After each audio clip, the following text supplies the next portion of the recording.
নমস্কার। আমি গতকাল দশম শ্রেণীর ভূগোল প্রশ্নপত্র নিয়ে আলোচনা করেছি।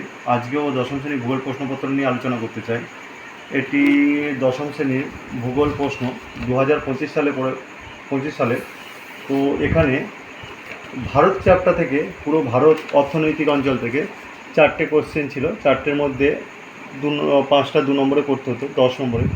গতকাল আমি ভারতের কৃষিকাজ সম্পর্কে বুঝিয়েছিলাম। ভারতে কৃষি গমটা পড়ে গেছে, তো বাকি ফসল থেকে আসবে। তো আজকে আমরা তোমাদের শিল্পাঞ্চল থেকে বোঝাতে চাইছি।